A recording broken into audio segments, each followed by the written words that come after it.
Hi, thanks for joining us for the Family Plot, Gardening in the Mid-South. I'm Chris Cooper. What do weeds, trees, and fire ants all have in common? They are all the subject of viewer questions, and today we're going to answer them. It's the Q&A show just ahead on the Family Plot, Gardening in the Mid-South.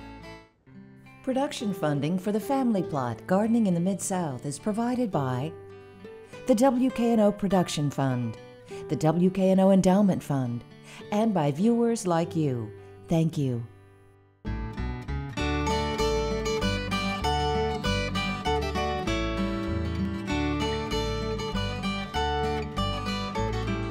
Welcome to the Family Plot. I'm Chris Cooper. It's starting to warm up and gardeners are gearing up for the growing season. We have some viewer questions we answered but did not have time to air. Hopefully some of these will help you this year in your garden.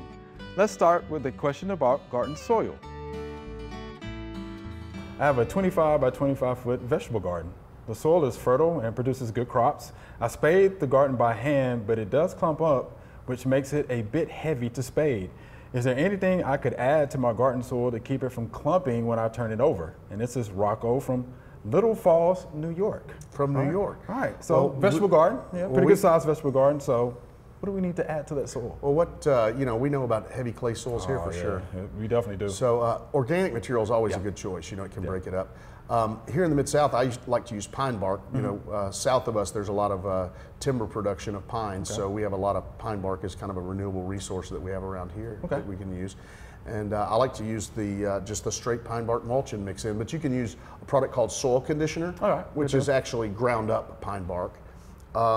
And then sometimes we'll use a little bit of red sand, not builder's sand, not white sand, but red sand. And it's locally available. I don't know if it's locally available in New York, but that red sand has multiple size particles, and you could mix a little bit of that in with the pine bark, and then you end up with this loose, friable soil that works really, really well. But the more you turn it, the looser it's going to be. So, and you could take that spade and kind of break up the clumps as well, and that helps.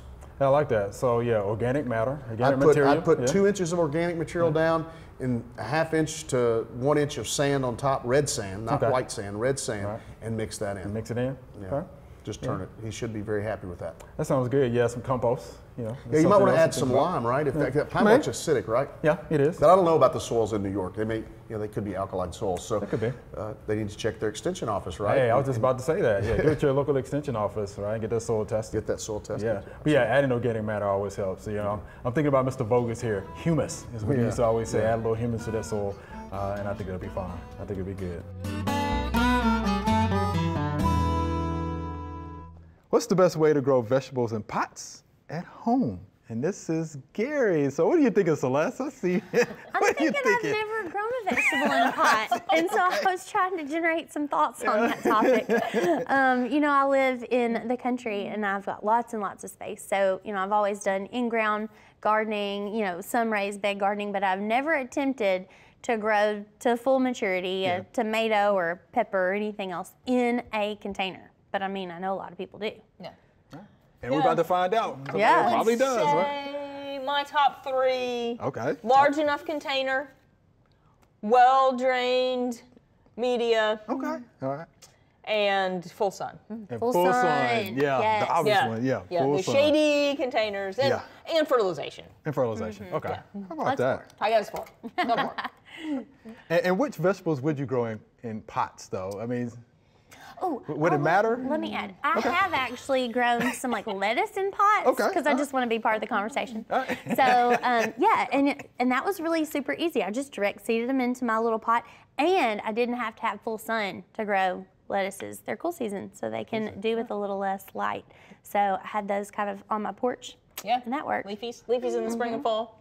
In the summertime, I think tomatoes and peppers. There's a lot of very good compact options, some compact options for cucumbers and things like that. I think are probably the top ones that we get. So they wouldn't outgrow, overgrow. Yeah, or you can always take them up and build in some trellising options to your container. So other than corn and okra and things like that. You have a lot of options. Yeah. Yeah, corn and okra.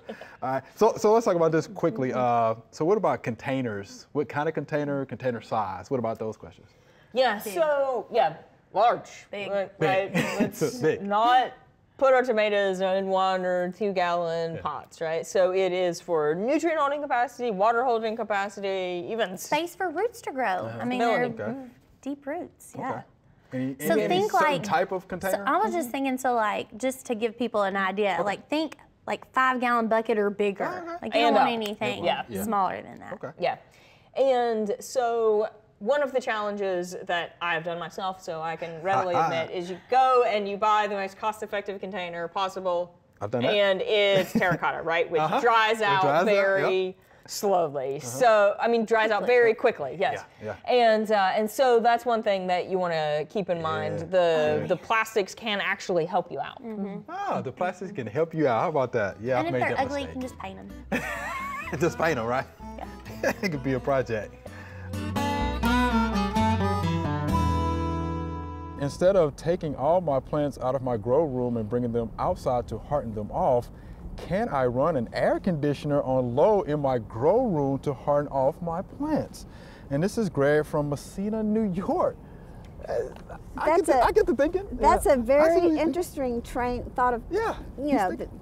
That he had. I Right. mean, I like that.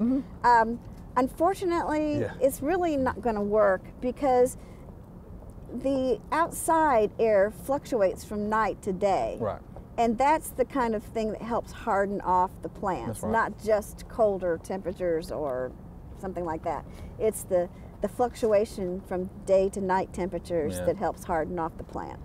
Yeah, I can see what he was thinking there, but Yeah. get them outside. You know, They have to go outside. Couple of hours, right? Shaded place, and then of course, I'll say for the next week and a half, maybe 2 weeks, introduce them to more light. Yeah. More light, you know, each day. And that will get them to harden off the way they should be done. So that's how you properly harden off your plants. But I see it though. I see what you're trying to do. All right, so Greg, I hope that helps you out. Again, put them in a shaded place for about a couple hours. And then for the next week and a half, 2 weeks, introduce them to more sunlight. And I think you'll be fine. Yeah. Once all the leaves fell off my cherry tree last fall, I found that my entire tree was covered with black knot fungus. I'm assuming I need to just cut the tree down. What is the proper method of disposing of cherry branches with black knot fungus on them? And this is Carolyn. This is a devastating fungus. It's bad. It is bad, Yeah. you know, and it usually attacks the genus Prunus. So it's usually what, cherries, plums, apricots, you know, it can do some serious damage, right? But the thing about that black knot fungus is this. If you don't have resistant varieties, and if it's covered, your tree's covered in this fungus, Yeah, I would get rid of it. absolutely. And depending on where you live, Miss Carolyn, I would burn it. If you can't burn it, I would cut it up, put it in a bag, send it away. Yeah, it's pretty nasty, and so definitely, I would definitely cut the tree and dispose of the branches properly. I would do that properly. Yes. Right. So, yeah, if you want another cherry tree, I would look for resistant varieties. Absolutely. For sure, because it is a nasty fungus. All right. So, Ms. Carolyn, again, depending on where you live, you can burn it. If you cannot burn it, yeah, I will put it in a bag, send it away. Fire ants get into my raised garden beds. The beds are concrete blocks, 4 feet wide, 3 feet tall, and 20 feet long. It's a pretty good size, huh? Yeah, that's big. They are filled with garden mixed soil. How can I get rid of fire ants in my raised garden beds without harming the food that is growing? And thanks for any help. This is Dennis in Oakland, Tennessee. Celeste, so can we give Mr. Dennis some help here? He's trying to get those fire ants. Yes. So, Yeah, we okay, sure he can. sent fire ants. Yeah, Okay. we sure can. So, you know, fire ants are awful, aren't they? And they tend to find me if Oh, they're gosh. if I'm in the presence of them, they're going to find wherever I am in the garden. So this is an awful place for fire ants to be. In your vegetable garden, we're Yeah, going to it's have to be pretty tough. working day in and day out. So for this particular situation, I'd say let's follow the same types of control methods that we would like in turf. That's called it's a two-step method generally. So combining the use of bait treatments, right, which are distributed in the broader area, combined with mound treatments where you're targeting mounds to get control there. You know, those bait products tend to have a slower, you know, activity, so you're not going to apply the bait and expect them to be gone, you know, in a week. That's kind of the long outlook. But when you couple the bait treatment with mound treatment, which typically has a quicker control, you get the benefit of immediate, almost immediate, you know, very quick control, plus adding some longevity to that, so you're not having to turn around and do individual mound treatments every week when a new hill pops up. So definitely take that approach. We looked into it to see if there were certain products that you shouldn't be using in the vegetable garden, and for mound treatments in turf, acephate is a very common product, but it is not labeled for use on vegetables. So make sure that you stay away from any of the mound treatments that have the active ingredient acephate. And then Natalie found the spinosad product. They actually have some bait products with spinosad. Do you want to? Yeah, so there are going to be some options, and Celeste did a really good job of and actually, I think from the question, Dennis already understands that you need to be paying attention to food crop labels because it changes the ball game. So there should be some options of, you know, more naturally occurring products that would be labeled there. And the other thing that I would kind of say is we want to think about a fire ant problem in the context of the whole area. You may be able to make good progress in treating other mounds, making sure that you don't have large issues in the turf grass area, and so there's kind of the option that you could make some progress and maybe not apply directly to the growing area. But I mean, that's a personal, you know, preference thing. Sure. No, that's good. Good explanation.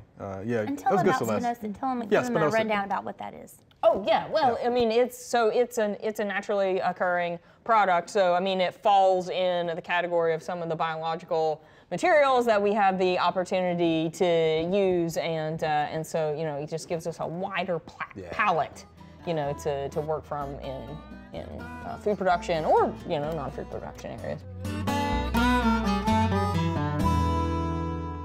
I have been told you can make a paste of borax and sugar and water, and that the ants will take the paste back to the queen and it will kill her and destroy the colony.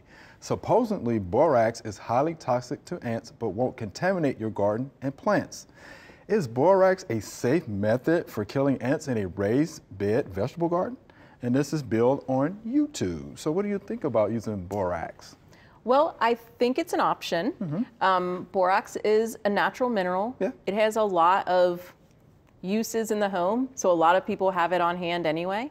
I would use the smallest amount possible and make sure your pets aren't around, because they'll be attracted to that sugary paste that Bill's talking about making as well. Yeah, borax, you know, cosmetics, you know, it's in a lot of hygiene products. So it's considered to be eco-friendly, you know, mineral. So you can use it. Again, I'll just be careful, you know, with it.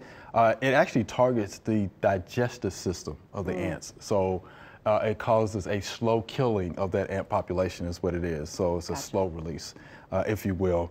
But something else I would like to recommend that I know many of the extension services do recommend is using bait, right? And as long as that bait contains spinosad, spinosad is a low impact pesticide. So again, it's a bait. You can spread that bait in your vegetable garden because it is safe to use around vegetables, and just let the ants take that, you know, to the queen and, you know, eliminate the colony that way. Or thirdly, I'm sitting here thinking about this, if you don't want to use any of this, you could just disturb the mound enough, that's true. And hopefully they just move out. Right. That's an option as well. So I think a couple options. Yeah, a couple of different options there, Mr. Bill, but yes, just make sure you read and follow the label on that. You should be fine. This is interesting too, right? I don't like mulch. It takes up water and nutrition from plants, and you have to replace it so often. But without it, the weeds take over my flower beds. What can I use in place of bag mulch to keep weeds down? Thanks, and this is Deborah from Chesapeake, Virginia. So, what can she use? Pre-emergence. Pre-emerge. Or, you know, the idea of mulch is to cover the surface so that the weeds don't have light to germinate. That's the whole purpose of mulch. But you can help that out with landscape fabric, and you can help that out with like newspaper, any kind, cardboard, something else. But then you got to have a decorative top on, and I like to. This is what I do. I put landscape fabric down, and then I use either cypress or cedar mulch. That's what I use. Because it takes a long time to decompose, and it doesn't seem to ever put soil on top of the surface for me. Right, me either, and it looks good aesthetically. Yeah. Yeah, it's very pleasing that way. Yeah, so I would use the newspaper, I would use cardboard, I would put the mulch on top of that. If you want to, you can put preen on it. Yeah. Right, so preen goes either under the mulch or it can go on top of the mulch. Right. Yeah, read and follow the label. I will get that watered in. I think that will work. Yes. I think it will work. So mulch is our friend. Mulch is our friend. Right, we just make sure we have to use the right amount, 2 to 3 inches, according to most of your extension publications. Pull it away from the stem or trunk of your tree about 1 inch or so. Right. It works. And the type of mulch you use is different. And you can use rocks and lava rocks and anything else like that. There's all kinds of mulches out there that don't decompose as fast as others. Right, yeah, you have inorganic or organic mulches. Right. Right, you have options. Yes. What is this vine? It grows under the fence and into my flower beds. It comes up under the neighbor's trees so they can't be poisoned or dig it up. I am tired of crawling around all summer to pull it out by hand. I have tried twisting it into balls and baggies with Roundup. I am considering having beds dug up this winter and the vine roots pulled out, then returning the plants to the bed. Do you have any other suggestions? And this is Pat from Nashville, Tennessee. All right, so first question is first. What is this vine? Carolina snail seed is what that is. Because if you look at the seed actually looks like a snail. Right, so Carolina snail weed. But she wants to know how to get rid of it though. Oh man, that's going to be a long process. She could use herbicides, but she can dig it up just like she's talking about. The problem is, it's going to be back.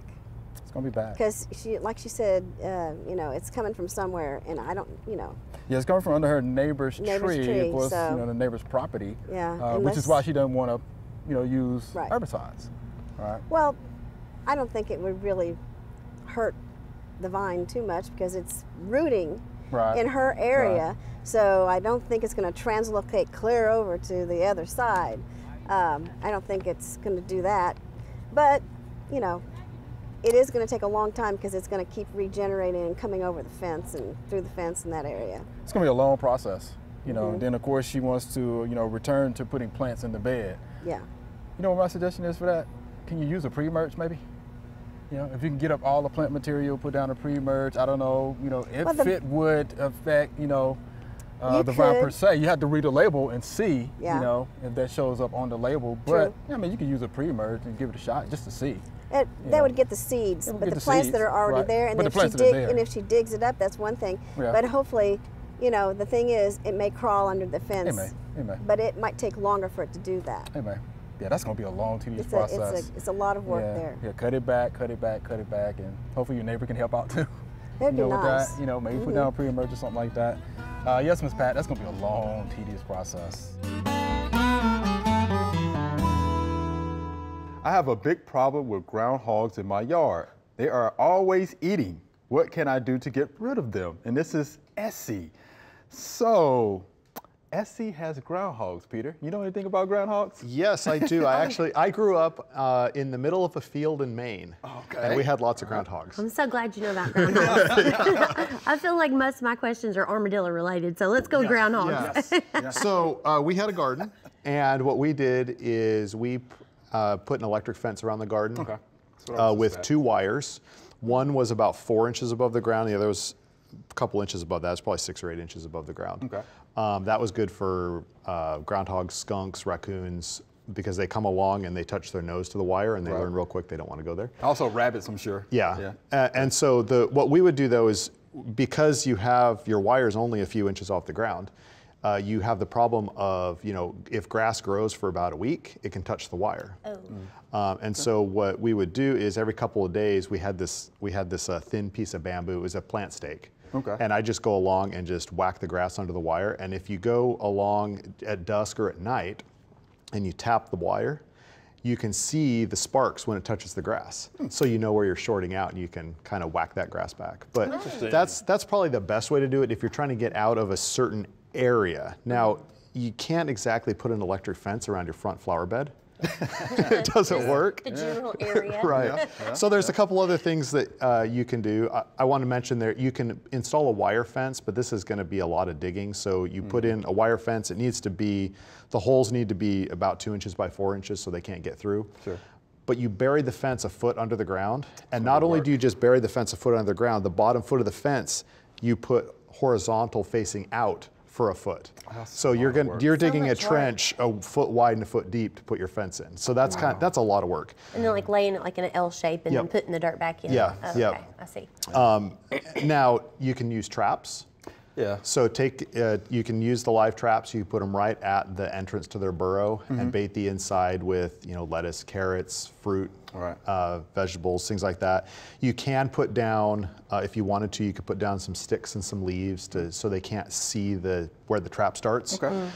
Go in there, you can catch them. Problem with that is that many places you can't transport. Right. Them once you have caught them. Yeah. So then what do you do with them? Yeah. So you've got this live animal and then you can there are carbon monoxide generators that look like little little firecrackers or big firecrackers. What you do is the groundhog hole burrow has 2 entrances to it. So you find the 2 entrances, cover them up. Or cover one of them, take the other one, light your carbon monoxide generator. As it burns, it generates carbon monoxide.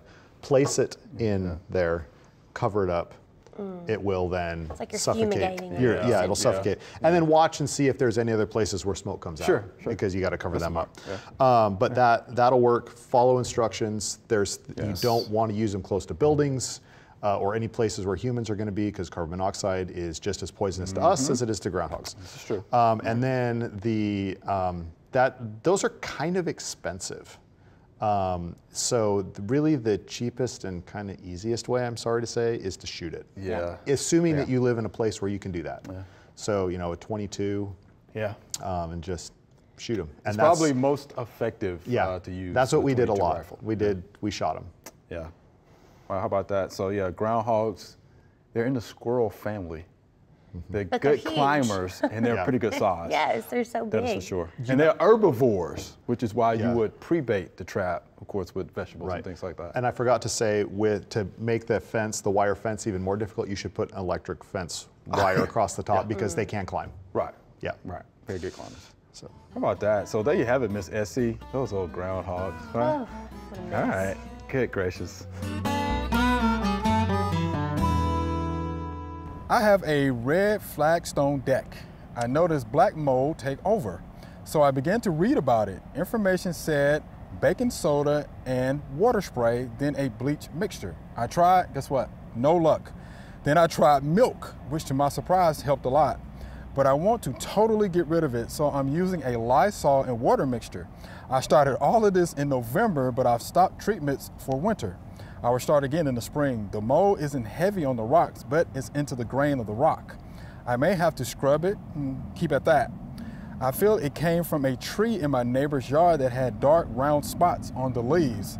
She doesn't maintain her yard. I can't do anything about the tree, but what can I use to keep flagstone mold free? And this is Ann from Denver, Colorado, right? Wow. So she wants to keep it mold free, right? But let's talk about the neighbor's tree for a second. So we don't think that's the cause of mold, right? The dark spots on the leaves of the neighbor's tree. No, the tree having anything is nothing. The fact that the tree is creating shade, now that is probably what's causing the mold to be more prevalent in that particular area. We have to think about the environment that mold likes to grow in, right? So shade would be one of those. Okay. And moisture. And moisture would be another. Yeah. All right. So how does she keep it clean? How does she keep it mold free? Well, there are products out there. I mean, she's obviously found a way. Okay. I've never heard of milk before working. Never heard of that before. But I mean, that's interesting that it did work for her. Never heard of that. And scrubbing it, that's a lot of work. There are products out there that you can put on the ground that will keep you have to keep applying them once a year because Mother Nature never stops producing mold and mildew. So, you know, you're going to have to continually do this, but hopefully less often. And there's if you can find a product that has alkyl dimethyl benzyl ammonium chloride in it. Mouthful. Yes. Yes. Okay. A product with that in it, you can spray on it, and then Mother Nature will take care of it and keep it clean for about a year. About a year. Okay. So just read and follow. Read and follow the label directions. Okay, for that. And that should work. It should work. What about power washing? You could power wash it too. Yeah. But when you're power washing, be careful. You got to be careful because you're getting rid of mold and mildew. So you want to wear personal protective equipment so that you don't get any of that in your lungs or on your face. Yeah, PPE is going to be real important for that. PPE. And I would like to say no bleach. No bleach. Right, especially if you have plant material around, because it's going to be harmful to the environment. And I know a lot of people like to use vinegar, acetic acid, because they think, it's eco-friendly, but you still have to be careful. Yeah, you have to build up a vinegar. It wouldn't be good either. Yeah, okay. Remember, we love to hear from you. Send us an email or letter. The email address is familyplot@wkno.org, and the mailing address is Family Plot, 7151 Cherry Farms Road, Cordova, Tennessee 38016. Or you can go online to familyplotgarden.com. That's all we have time for today. Thanks for sending in the questions. To get more information on anything we talked about today, or to see answers to even more questions, go to familyplotgarden.com. And while you're there, you can ask us your gardening questions. Thanks for watching. I'm Chris Cooper. Be sure to join us next week for the Family Plot, Gardening in the Mid-South. Be safe.